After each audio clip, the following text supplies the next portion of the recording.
We always think if we believe in certain things, there is only one way of true believing, which I think sometimes will collude with the powerful way. We think everybody should believe like that. Why? Because we have power. Right. We have the power to coerce.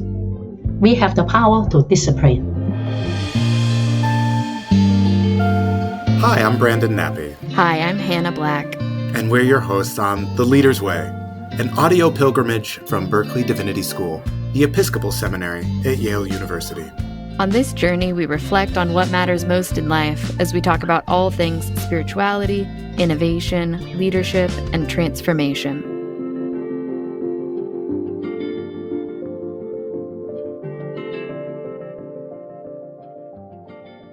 Hey, Brandon. Hey, Hannah. Happy summer. Happy summer. I think this is our first episode post The Leader's Way, as in the certificate program that we run. And I'm wondering if you have any favorite moments or memories to share with our listeners from our week together with fellows at Yale. Thank you for that question. I am still surfing the waves of excitement and connection and fellowship. So just to contextualize, right? We've invited around 40 leaders from around the world, Episcopal leaders, clergy and lay leaders from many, many different denominations, and all came here to Yale for the week. And we lived in Benjamin Franklin College, Yale's newest residential college, and we bunked up together and we heard some great lectures and had some really powerful conversations. Mm-hmm. For me, I think two things come to mind. One is daily worship together. So we began the day in Marquand Chapel, our chapel here at the center of Yale Divinity School. And the vibrant prayer and singing. Our music ministry was just amazing this year, led by our own graduate, Reverend Dr. Andy Barnett and Theodicy Jazz Collective. So music was rich and diverse, but really drew from the jazz and gospel tradition this year. So the singing was really powerful, and I had many sort of teary moments, many joyful moments of worship. And Bishop Mary Glasspool led us as our chaplain for the week. So just having her presence and the presence of so many just radiant souls earnestly taking time to pray and to be renewed was really powerful. But so there's that, and breaking bread together in the Yale dining halls, just catching up and hearing about people's ministries, the joys of their ministries, the hardships of their ministries, the confusion, the losses, the surprises, the graces that people bring to this program from around the planet. We had a beautiful contingent from New Zealand. Hello, our New Zealand friends. We miss you already. We know you're listening. From South Africa. And from where else, Hannah? Kenya, Tanzania, Puerto Rico. Oh my gosh. Canada. Yeah. It was a party. It was the best of seminary learning. It was intense, challenging. It was a party. We had pizza. We prayed. We sang. There was some very responsible imbibing happening. It was everything. Advertising it as like pilgrimage, pizza, prayer. I love it. That's my memory of the week. I could go on for much longer, but what about you? You were, leading the whole week and being asked to do so many different things. What's coming to mind for you? Really wonderful. It sort of tapped into when I was a kid and I went to church camp. I always felt like there was this transcendence that was hard to feel in other places. And I felt that. And I think what it was a bunch of church leaders being able to not be in charge for a week, which is big, and then being able to focus exclusively on their life of prayer, on the things that they were discerning. And that sort of single-mindedness just created a really beautiful community. And I felt like even in hearing people's struggles in ministry, I was really inspired and full of hope just because these people are so incredible. So that was a highlight for me, the community and the sort of sense of God being there. I feel like I've never heard so many people talking about the Holy Spirit in 1 week. And, this wasn't like a theme that you and I were trying to draw out. It's just, it was a week of listening for people. And that was certainly helped by the amazing preaching we heard. Some of Bishop Mary Glasspool's lines from her sermons have still been like on repeat in my mind in a really helpful way. So yeah, I felt like I got a lot out of it, which was obviously not the goal. The goal was to run the week. It was just really so powerful. I think you've given us yet another tagline, the leader's way. You don't need to be in charge for the week. I thought you were going to say like the Holy Spirit is here. Yeah. Well, and the other highlight, which I forgot to say at first, was touching a Gutenberg Bible. What? Like, it's usually on display at Yale, so you can go look at it and be in awe. But oh my goodness, they took it out for us. We had 3 mini collections of some of the treasures of the Yale manuscript and rare book library. And oh my gosh, they're just touching a Gutenberg. That's not real. We got our Gutenberg on in a big way. So this way, get your Gutenberg on. So this was a new dimension of Leader's Way this year, to go to the Beinecke Rare Book and Manuscript Library. Sorry if I'm butchering the exact name, but like this truly treasure trove of a place. Yeah. And what are amazing librarians, Scott, Suzanne, dug out. They were almost 30 incredibly old, really historic documents. Yeah. Any one of which you could almost have said, like, if this document hadn't existed, we wouldn't be in the room. I know. Well, it was wild. Like, it was everything from a Coptic fragment of the Gospel of John to Lift Every Voice and Sing. Like, we saw all of church history, not every single document of church history, but stuff from all of church history. It was just wild. And I think inspiring to be like, okay, these were the leaders who came before me. I'm going to do that too. And of course, there was me drooling in the corner with 20 of Thomas Merton's letters right there. And of course, the astounding piece of all this is that aside from washing our hands, right, there were no gloves. Like we were touching history, literally. And it was fun to have a front row seat to watch our fellows dig into various pieces of history and really resonate with the tradition. So it was fun. And then I went and saw history happen with the election of our new PB-elect, our presiding bishop-elect, the Right Reverend Sean Rowe. So it was exciting to be at General Convention.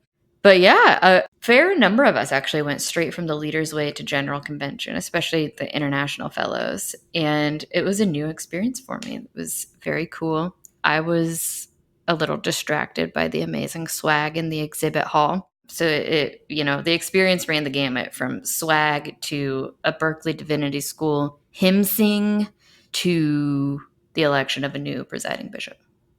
Well, let me just say that Episcopalians know how to do swag. One of the great contributions to the Christian family, I think, is the swag game that the Episcopal Church is bringing right now. Oh my gosh. Well, I'll give you my first, second, and third place prizes from the exhibit hall. Excellent. Because, of course, I was not there. I was getting just moment-to-moment texts from Hannah.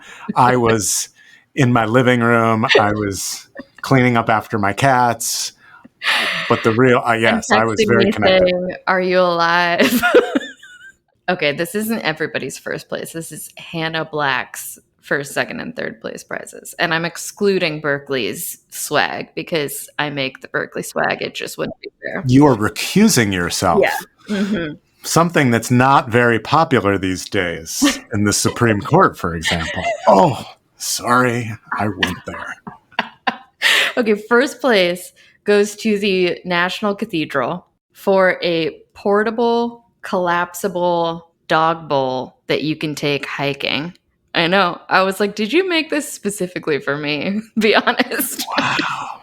Next level. So I have one of those at home now. Second place, I would say this was the most popular item on the exhibit hall floor. And if you were at General Convention, you can probably guess what it was. Episcopal Divinity School had these tote bags that were like, I know, Brandon, you're an appreciator of a solid tote. It was a solid tote, a big tote. And it said 50 years of women priests with like this nice picture on it. So these were so popular that they had to start limiting their giveaways to 50 totes per day. Whoa. So I went with our New Zealand Leaders Way fellows, and we were like, please, please, please, we'll do anything. Give us totes, please. They tried several days in a row to get. We all left with totes. That's second place. And then third place, Virginia Theological Seminary had these flamingo pens. Wow. Now, the coffee shop at VTS is called the Flamingo, so that's where the flamingo comes from. Oh, if you know, you know. If you know, you know. And I'm not going to lie to you, Brandon, it doesn't look like it would be the most high quality pen because it is a cartoon flamingo on the whole entire top of the pen. But I've been editing my book with this, and it's a pretty solid gel pen, I think. Oh, I like a good gel pen. Yeah. Right. If you're going to give me a pen, it must write exquisitely well. And I wish folks could see it. But I feel like you could almost do a little puppet show. Oh, yeah. With it. I just didn't expect it to write well. I mean, it's clearly here for the vibes. So I thought it was going to be like a vibe forward pen rather than a penmanship forward pen. But here we are. Well, there you have it. Our swag correspondent, Dr. Hannah Black, bringing you the hard news stories that you need most in the church. Oh, here's the pivot, Brandon.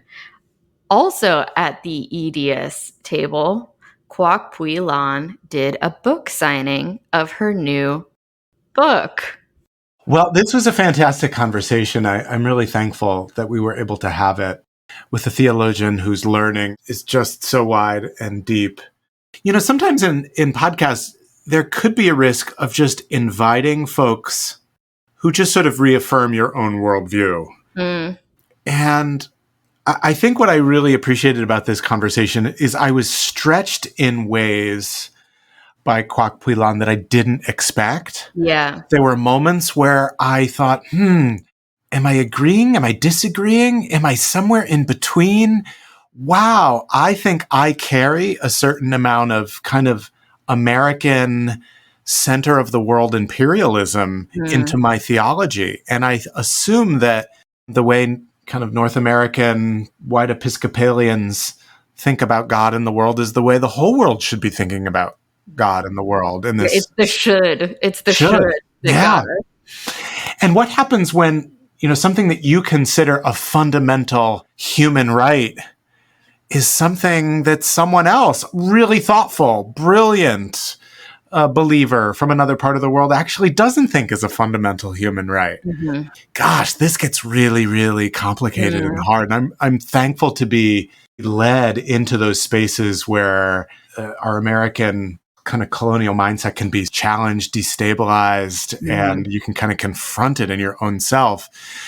I'm still sort of wrestling with some of the questions that were raised, which is to say, like, this was a real live conversation and real live learning for us, not, you know, just someone we brought on because we love every single thing that they say and we agree with them. I mean, this is like a profound thinker and leader in our world, and I'm glad to have sort of wrestled with that. Yeah, I'm really looking forward to hearing everyone's feedback too, because I know a lot of our seminarians read her as part of their curriculum. And they've been really excited about this episode. So send in your thoughts, send in questions, all of it. Yeah, we're excited to grapple with big questions with you. Okay, well, so let's get into it. Dr. Kwok Pui Lan rejoined the Candler School of Theology faculty as Dean's Professor of Systematic Theology in 2020. She was named Faculty Person of the Year by the student body 2 times. She's the former William Cole Professor of Christian Theology and Spirituality at Episcopal Divinity School. She's also taught at the Chinese University in Hong Kong, at Auburn Theological Seminary at Union, and here at Yale Divinity School. Her research focuses on Asian feminist theology and post-colonial theology. She's the author of many, many books, 23 books in English and in Chinese. Most recently, 2 volumes, one entitled Postcolonial Politics and Theology, and the Hong Kong Protests and Political Theology. What an honor it was to have this conversation. Mm-hmm. Yeah, I hope you enjoy it.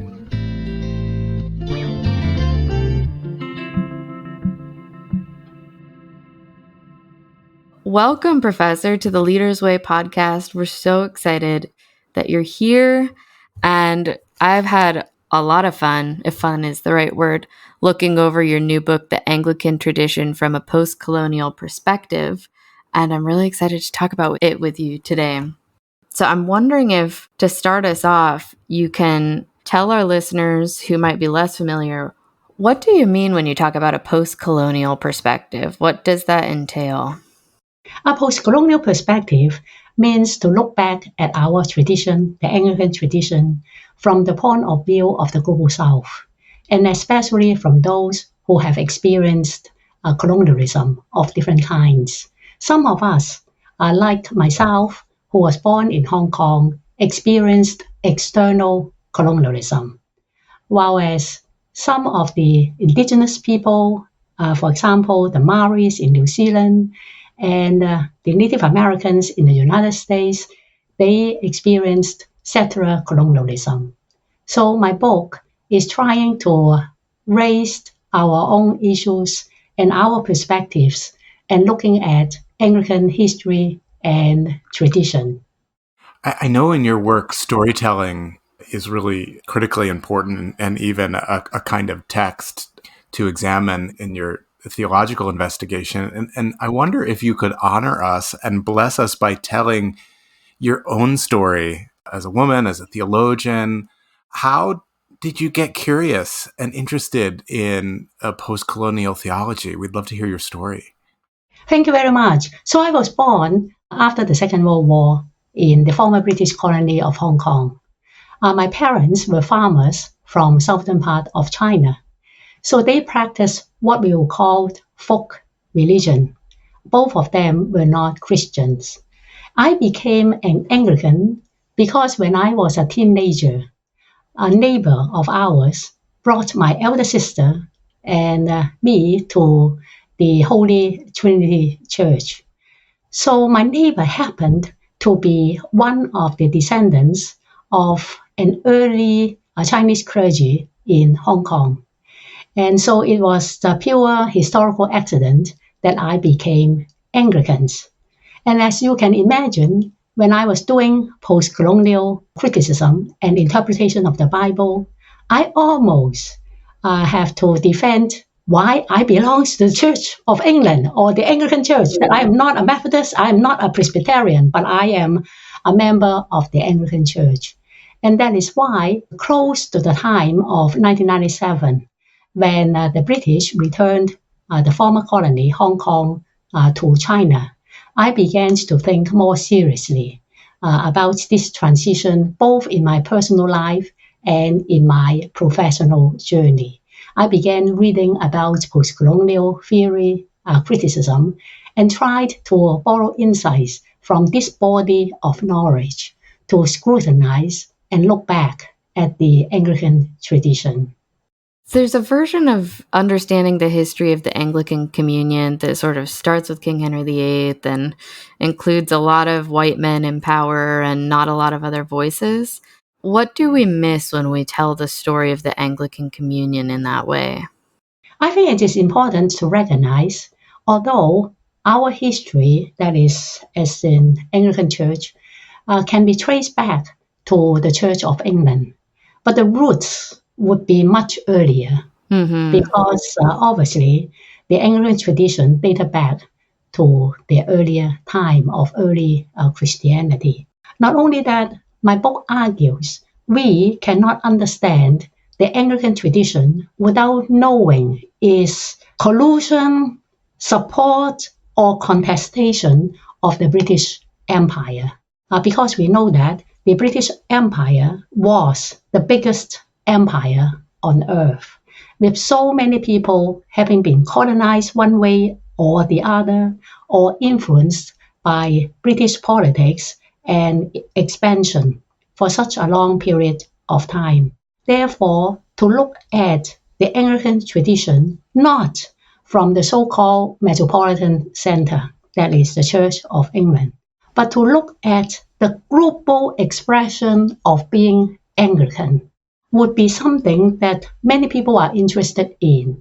Because as we know that we have Anglicans in more than 160 countries of the world with almost 90 million members. This is the third largest Christian community after the Catholics and the Orthodox. So then to look at such kind of plurality and diversity of our tradition will help us to understand Anglican identity anew, and also to envision what kind of mission or contribution we can make to our global human community as well as to the future of our planet. And I love that you use the word mission, because as we think of our history of being caught up in an empire and then evangelism being very colonial as a practice historically, it's hard to know how to move forward in a responsible way. And I think there's also the concern about throwing a baby out with the bathwater. How do we evangelize? How do we engage in mission? Do we do those things? We're maybe more aware of pluralism. What words do you have for our listeners about how to grapple with our past sins and move forward in terms of mission? Yes, to look back at history means we are going to learn from the past. And without reinterpreting the past from many vantage points, we may not know the fullest extent of the Anglican past. And that is why I think we did not need to just confess our sins. I think all the traditions, if they have been colluding with the empire, needed to do this. But the most important thing is, having learned from our past, what are we doing in the present? Mm-hmm. And what is the hope for our future as members of the Anglican family? And today, we certainly do not think mission is just to convert the so-called heathens. Exactly. Mission is to carry out God's work in our present world and to proclaim good news to the poor and the marginalized, to bring hope to the hopeless, and to bring justice to those who are downtrodden. I think Jesus said so. Jesus did not say, come to become Christian and worship in our very beautiful church, enjoy the company of middle-class folks who live... And the nice coffee. Exactly. And then to polish the beautiful silver and then bring out the coffee and tea. So I think that this is really at the heart of our identity and why we should exist and continue to serve. This is really at the heart of the issue. What is the good news today? Given two wars and many different kinds of conflicts, what can the Anglican message contribute to bringing hope to the hopeless? It is one of the great ironies, tragedies of human history that empire and the gospel become so entangled. And it seems to me that at the center of the project of postcolonial theology is beginning to make visible or shining a spotlight on all of the things that have been overlooked by the dominant culture. And so I wonder, in your work, as you're shining a spotlight on all the textures and all the various experiences that are beautiful and powerful, but might have been overlooked because the dominant culture was looking elsewhere. I wonder what you're shining a spotlight on and uncovering and wanting to celebrate as you do your work. I think you are very right, Brandon. That is, ever since Constantine made Christianity a state religion, and Christianity had a heavy investment in the empire. But let us not forget, throughout history, there has been always Christian voices that are counter-imperial, that offers new insights about what Christianity is really about. Let us talk about the monastic movement. Remember, the Desert Fathers and Mothers, they left dwellings and then they moved to the desert to pursue a different ways of Christian life. And then in the medieval period, we have the mystics. I love the Julian of Norwich and, of course, Hildegard von Bingen. Then they offer new insights of what Christianity can be for them and how we can have a new relationship with God. And just in our own time, we have many prophets and many important theologians who rose up to counter empire. We certainly need to cite the example of Calvert, the example of Paul Tillich, that is in former generation, and of course, Archbishop Desmond Tutu of blessed memory. And so those are icons I always look at to find new insights and new possibilities for the Christian community, including those of us who belong to the Anglican family of Christianity. That's really helpful. And it strikes me as really important, actually, in 2024, leading up to a presidential election, when a lot of Christians have taken to thinking that empire and Christianity should be more intertwined than I think they should be. And I'm thinking, of course, of Christian nationalists using Christian messaging in their politics. But it's true ever since Constantine, we've seen examples of that. And mostly we've seen examples of that going wrong. Yes, I think that you are absolutely right, Hannah, because these white nationalists, they have proposed a kind of Christianity that would be in line with the status quo, in line with those who wield power. And as you can see, they are very powerful in American politics, much more so than, for example, in Europe, while the people are much more secular, shall I say that. Mm-hmm. And so we need to look at why that is the case for United States and why some of these white nationalist evangelicals have been building power in the last several decades. And today, as you may know that, some people are just saying Christianity is so corrupt. Look at those white nationalist voices because they dominate the mass media and think that Christianity is what these people said it is.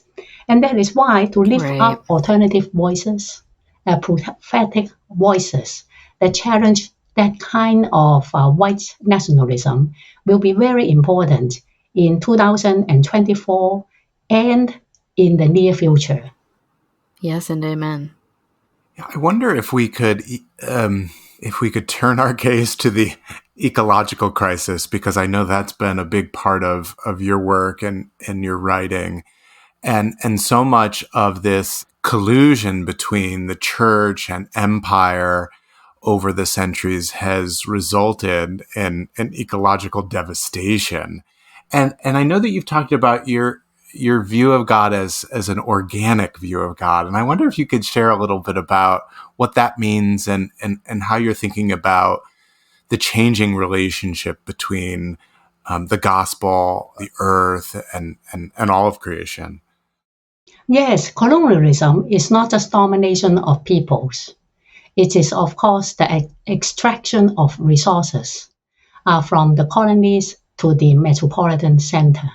And in some cases, it is even remapping the whole geography. Let us talk about Ceylon tea, okay? The tea plantations in those former colonies.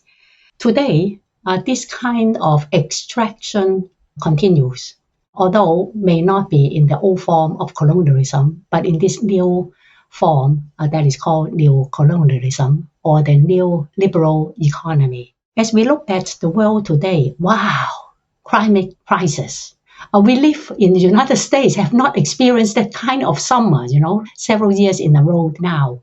And then how do we as human species face this challenge of ecological disaster? It's not even crisis, it's really climate emergency. There's some parts of the United States and some islands in the Pacific, as well as the lowland in other countries, will be totally submerged in water. And we still, some of us in America, do not even believe in science, think that there is not correct, that is a hoax or a political agenda.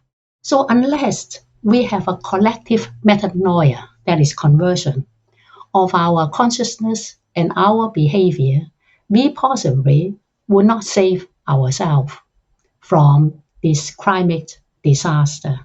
For some, it may be already too late, as we have heard from some scientists who said so. But when there is still time, we need to do whatever we can to help ourselves and help all the planet. And especially there is a justice issue. Justice for those who are marginalized among human beings, justice to other species. We share the planet Earth with many species, justice for the other species, and how to make the Earth inhabitable, not only for ourselves, but for generations to come. And in this, I can see Anglican tradition has something special to offer. Because one important dimension of Anglican theology is incarnation. That is, we emphasize the incarnation of Jesus Christ.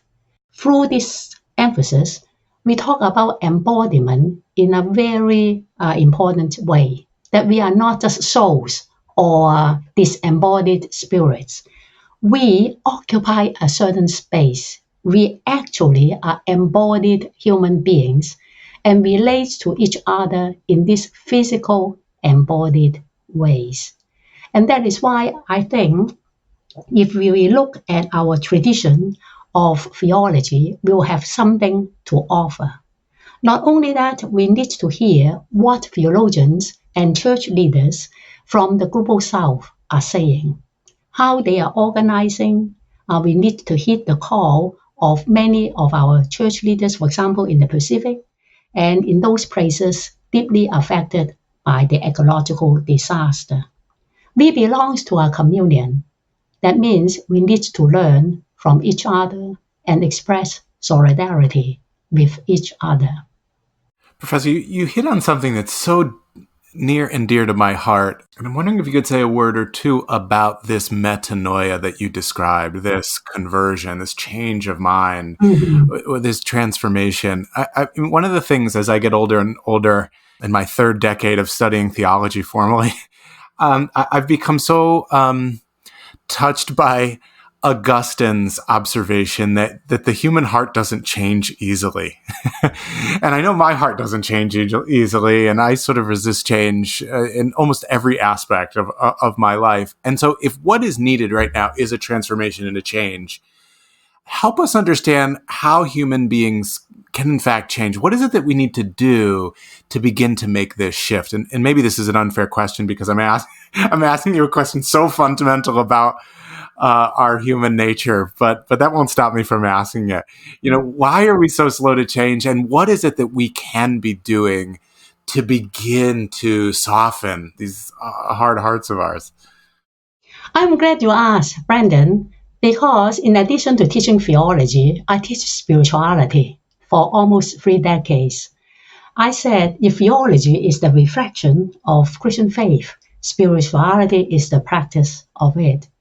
So when I teach courses in spirituality, I also draw insights from our Anglican tradition and also the ecumenical traditions to help my students to understand how to practice Christian faith. And when you talk about change of the mind and consciousness, we are also talking about changing the habits of the heart and also changing our religious practices. So it is not just abstract. As we know that just have the knowledge will not change our behavior. All of us know we need to have a good diet, go to sleep, to have enough rest, and then exercise, and then try to not to have so much stress in our life. That's it. That is what a holistic, healthy life, shall I say spiritual life, would look like. You see, this is very important. We know, but we do not do it. And then that is where spirituality needs to come in. Why? Spirituality is grounding ourselves in something that is bigger than us.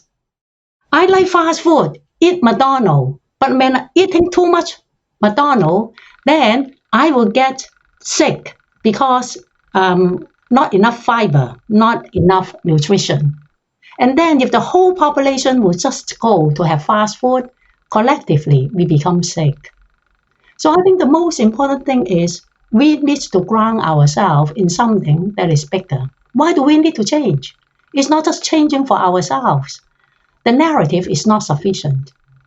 And as an Anglican, we change because of our deepened understanding of the heart of God. And without having that encounter deepen our relationship with God, it's very difficult to change. So I think metanoia is a new relations with God and with those people around us. You recall that in the Bible, we have the tax collector who came to encounter Jesus and he decided to change. Mm. We had many people who came and then who met Jesus and then they changed. The Syrophoenician women had a new awareness. The Samaritan women had a new relationship with her community. So I think this encountering God anew, knowing what the gospel is about, to commit to that kind of calling. We are being called out from ourselves to respond to a larger calling that God placed in us. And I think it is out of that prayer, discernment, new relationship with God and others that we might have a better chance to change and to convert to a greater truth that we might not have seen. This takes a very slow process, and it is the particular thing the Anglican tradition has taught me. Because the evangelicals may say, you convert to Jesus by saying that Jesus is my Lord, that's it, I am saved. The Anglican way is something much more profound. It is not just you once raise up your hand, you now became a follower of Jesus. Conversion is slowly living out your daily life according to your new relationship with God. It is a slow process. And unless we have that kind of faith or understanding, it is really hard to change. Not only that, shall I say we also have investment in the old ways. And because of that investment, even though we may not go along with more, maybe very conservative patterns of belief or practice, but we as middle class Christian, and we have certain investment in upholding certain aspects of the society. To ask us to give up something that we are invested in will be very difficult. In this mode of spirituality, I wonder if I can ask you a question about discernment. As I was teaching this last semester, many of my students who are seminarians in the Episcopal Church were wondering, in thinking about the inheritance of colonialism, if they were to be putting together a liturgy or doing anything that church leadership might involve, how do they discern which pieces of Anglican tradition are good and helpful tradition, something that we really love? And how do you know which pieces of our inheritance are actually colonial in nature? Sometimes it's difficult, but I was very fortunate because for 25 years, I was a professor at a denominational school, the Episcopal Divinity School, located in Cambridge, Massachusetts. And therefore, we had ample opportunities of trying out different kinds of Anglican worship. Of course, we tried the New Zealand prayer book. Yeah. But we were also aware that is our, especially international students, would share with us their liturgy in South Africa, their liturgy in Ghana, or in the Caribbean, that greatly stretched our ideas of what an Anglican liturgy can be. And that is why I think if we just stick to the common prayer book, our own version, that is 1979, quite outdated, as you can see. And then we may miss the richness of what the Anglican tradition has to offer. And that is why I included a chapter on liturgy in my book, because I think this is important. Mm-hmm. I want to tell a story that is something like this. After the Second World War, as many of former colonies regained their political independence, there began a critical awareness of developing liturgy that met the needs of the people. So whether it's in Africa or in India and other parts of Asia, people began to talk about it. And it is because of that prompting that the Lambeth Conference during that time picked up this as an important issue to be discussed. How can we be part of the Anglican communion and inheriting the common prayer book, but use it not as something set in stone, but as a living testimony to our relationship with God, and allow that kind of freedom to explore liturgy that is living. Liturgy, this is for the people.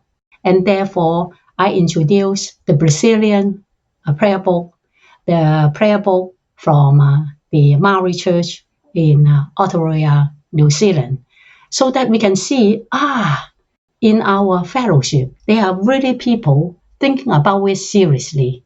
And what can we as Americans think about our prayer book, and what kind of songs and new prayers that can be incorporated? If we see the common prayer book not as something, a tablet that is set in stone, but as a living testimony to the faith that we have inherited, and then I think there would be room for creativity and innovation. I really like that vision of holding the prayer book lightly like that and giving different peoples and different people the ability to worship in ways that make sense. I just wanted to celebrate this idea that Anglicanism doesn't mean English. Yeah. That the ideal is to do it the English way from a particular moment in history. But it sounds like from what you're saying is that to be Anglican means to be engaged in fellowship with the lived experiences of believers across the world, and celebrating the reality and the power of their experience, their culture, their context, and that we need all of us fully in the beautiful mosaic of the Anglican communion. No one voice, system, style, experience is lifted up over others. And gosh, I mean, that's just such a beautiful approach, and really, I think, the Anglican gift to the rest of the Christian family. Yes, exactly. Because, as I said, there are so many conflicts, war, and strife in the world. If as a family of churches, okay, and then we can find a way to live together, to really understand each other's positions, to share others' perspectives, to promote peacekeeping. And we can do a great service to humankind. That is, we somehow can offer hope to a very fragmented and broken humanity. So I wonder how the decolonization of Christian theology affects how we think about gender and sexuality. We're recording this during Pride Month. Happy Pride, everyone. And it seems to me that you're describing a far more expansive approach to, to almost everything, but especially to gender and sexuality. I know you've thought about this and written about this, and I wonder if you could just speak to issues of gender and sexuality and how this decolonization might be really liberating when we start to think about gender and sexuality. Thank you very much. This is indeed a very important issue for the Anglican Church.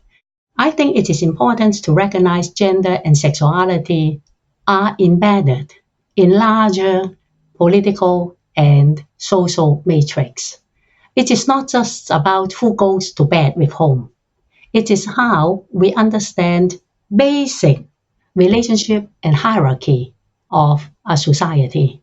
For many traditional societies, if you will, the family is the metaphor for the society. And that is why we need to uphold a certain way of family pattern in order to have law and order in society. That is the imagination. And today, although in our Western world, we may not use family as the metaphor, but lo and behold, we have social scientists who will say we still would be using gender language to talk about our society. Now, imagine we talk about the former president, Donald Trump. There will be a certain masculinity associated with the former president. And then we ask whether that strong personality projected or real would be something his followers will be attracted. So we still use this idea of gender or family to talk about our political leaders and their behaviors. And then when Christianity, including the Anglican Church, lost so much ground in affecting other arenas of our society, we thought we can at least state what is acceptable and not acceptable in terms of gender and sexuality. I, for one, will hope the Anglicans will be divided on whether we support social justice for the poor. We do not hear that kind of controversy, isn't it? But why is gay and lesbians and transgender, bisexual people present such a kind of threat, if you will, to some of the Anglican members, if not members of other denominations as well? And I have long argued gender and sexuality is really shaping the boundary, who is in and who is out. And this is not just as small as a family, but as large as group or even nations. So then we always use gender and sexuality, and then of course they intersect with race, class, colonialism. So without knowing, gender and sexuality may be the tip of iceberg of many conflicts, different perspectives that we just single that out, we may not be able to see fully. And of sexuality is a very important and intimate thing. Can you see that? It is intimate, it is private, but it is public. And so it then defines certain kind of values and boundaries. So we are arguing it endlessly is because in the 19th century, as I argue in the book, polygamy was the issue. Mm-hmm. Separating Western, in quotation mark, advanced civilization from the so-called heathens or inferior civilizations. Can you see that? It's polygamy. And of course, it's education and then health care that also differentiate different cultures. But that was an issue we as Anglicans argued for 100 years. I hope that we are not going to argue for LGBTQ issue for another 100 years. Oof. But I am just using this as an example to highlight why sexuality has been an issue. It is symptomatic of whether you are advanced or whether you are backward.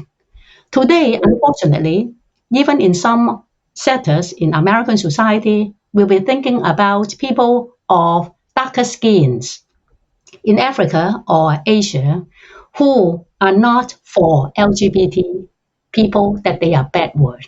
I hope that we do not see it that way. I hope we see that Western missionaries have something to answer, that why we have other brothers and sisters in the communion will look at nuclear family as the Christian norm. While as before the missionaries arrived in their society, they may even entertain the thought of a wider plurality of sexual practices.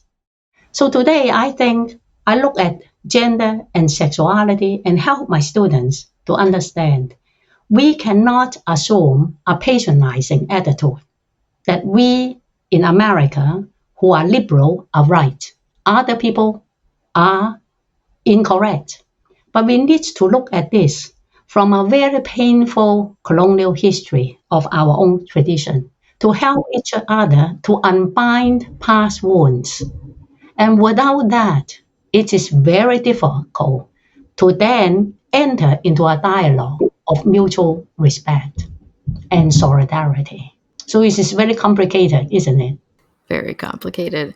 It's really helpful to hear you talking about the way that these issues fit together, because I wondered for a long time growing up why it was always the same churches who would ordain women and support the LGBTQIA plus community, and then the same churches or the other churches would not support women in leadership or LGBTQIA plus people. And I was like, why do they go together? It didn't make sense to me for a long time.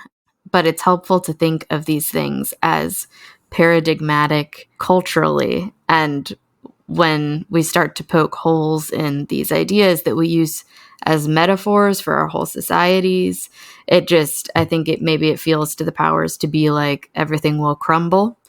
So it sounds like a lot of our ideas of Christian morality in the Anglican communion throughout history have maybe been ideas of British morality. Does that seem right to you? Is that something that you're wanting to say? I think that we need to have a multicultural understanding of what morality is. And it should not be defined just by those of us who are located in the North Atlantic. Mm-hmm. Opened our ears and our eyes to understand the diverse cultural and political and social experiences of humankind, that we may come to understand how our values have been shaped by our own upbringing, our own understanding of what the world should be, and to enter into a deep dialogue of what really is God's calling for the church today, and how should we respond to that calling. Something that I'm really appreciating about this is that you're championing disagreement and being in conflict well with other Christians, which I think feels a little bit foreign to a lot of us who are taught to really staunchly believe what we believe and maybe not talk to people who believe differently. But throughout your book, the different stories you tell about the histories of different things in the Anglican Communion really brings to light that there are histories of disagreeing and figuring things out together. So that kind of humility that you're bringing to light is really refreshing. And also it sounds difficult. Yes, it's very difficult. Because why? Because we always think if we believe in certain thing, there is only one way of true believing, which I think sometimes will collude with the powerful way. We think everybody should believe like that. Why? Because we have power. Right. We have the power to impose. We have the power to coerce. We have the power to discipline. And I think it is just through a small story I want to share. Yeah, please. How did I learn? It's because when my daughter was in kindergarten, one day the class needed to sing a song, for the parents because we were there. So my daughter on that day did not want to sing. And I was so embarrassed. But the teacher was so kind. She told my daughter, you did not need to sing, but you needed to stand with your class when they were singing. So she held her hand, so she stood with the class. I did not remember what was the circumstances, whether she was sick or whatever. But I remember, I said, my daughter was so small, but the teacher respected that day she did not want to sing. And then it changed my teaching practice. I asked myself how much room I respect my students so that they have the freedom to explore and not just follow what I said. And it is this allowing the other to be fully themselves that can be truly liberating. And I think Jesus did that many times in his own teaching as a rabbi. Always a sense of new encounter, new possibility, even for himself. That sometimes in the Syrophoenician woman's case, Jesus changed his mind. And I think this is a great lesson. That we do not have all the truth. That truth is more dialogical.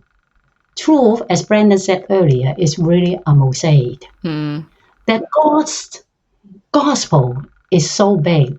We need everybody to understand what this great inclusive love that God has for creation.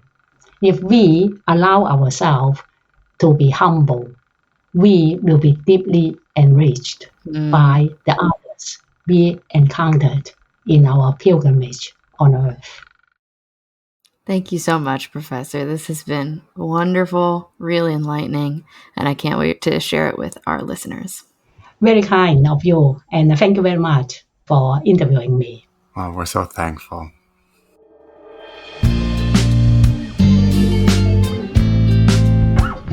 Thank you for listening to The Leader's Way. We hope you were encouraged and inspired.